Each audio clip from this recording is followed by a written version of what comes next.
Hey YouTube family and GN subs, how are you? Hope you are having a wonderful summer. And I got some good news today about updates in August with Immigration and State Department, USCIS, a lot of good stuff, folks. Hey, you can get me at HRG@GrayLaw.com. That's the only place to get me. And hey, I look forward to hearing from you. Shoot me a comment. I'll answer any question you have in the comment section. And hey, so we got a lot to unpack today. Let's get at it.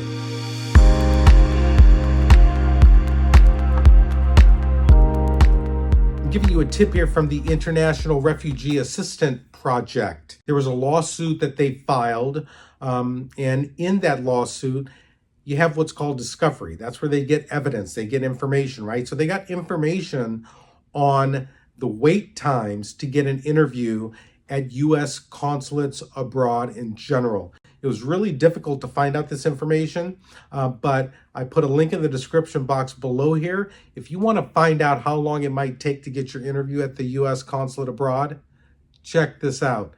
Go to the link. It's really good. It's really useful. I've gone through it and gotten some times for my clients, and it's just really, really useful. So another way is to inquire directly with the consulate. Each U.S. consulate has a website. Go to the website, non-immigrant visa section or immigrant visa section, find out what period of time it takes to get the interview. For non-immigrant visas, you go online. Sometimes the interviews aren't available until 6 months in the future. What you can do is try to inquire every day because it changes. Some interviews become available. Why? Because people cancel. So they become available. You can get your visa interview time. But check out this blog, this website. It's wonderful, great tool. So let me tee up this case for you. I have a case in my office where we are actually suing Department of Homeland Security. You can actually do that. So this case was an H1B, and this was reported in Forbes magazine. I actually put a link in the description box below. Read about this case. It's fascinating. So I had a client who was denied her H1B at the U.S. consulate. I made an inquiry and I tried to figure out, well, why did you deny this case? They said that there was fraud. Well, when she filed her H1B with USCIS in an RFE and a notice of intent to deny questioned whether or not she actually worked with a certain employer. This employer was known by State Department to be on a hit list because it was a fraudulent entity.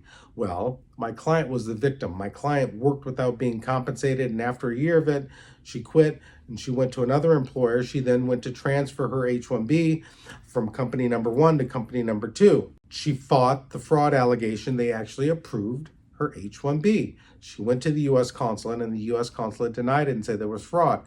Well, I appealed through LegalNet, Washington, D.C., and they came back, and they, for the first time, told me that DHS found that there was fraud. My client was never advised that there was fraud or the actual ability to appeal any such finding. So, hey, we're suing them and we're going to win. Check out this case. It's a very interesting case. If any of you H1B holders out there that were in F1 status went to H1B and worked for a company where there might have been fraud, check it out. Make sure that you're protected. You are a victim. You are not the perpetrator of any fraudulent activity. All right, another bit of good news. Update on the parole process. So DHS has extended the parole process for Ukrainians because the war is still going on over there. That is great news. And for Sudan, also very troublesome spot. The parole process has been extended. You can apply for that. That's great news. Another bit of good news on the parole front. For family parole reunification program for Cubans, the USCIS office has been reopened in Havana, Cuba. There's a backlog of like 20,000 cases, so they've reopened USCIS to try to adjudicate these family petitions.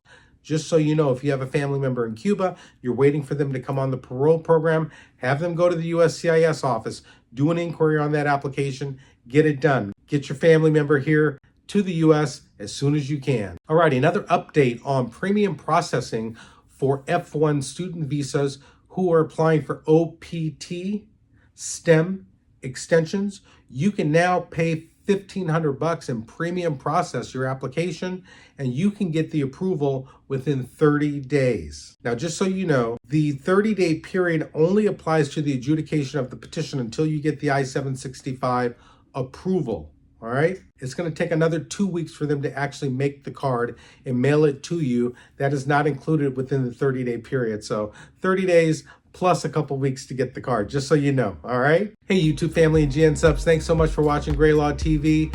Click below, like, and subscribe. I have an unbelievable playlist. Go to this playlist. Check out the content. It's organized.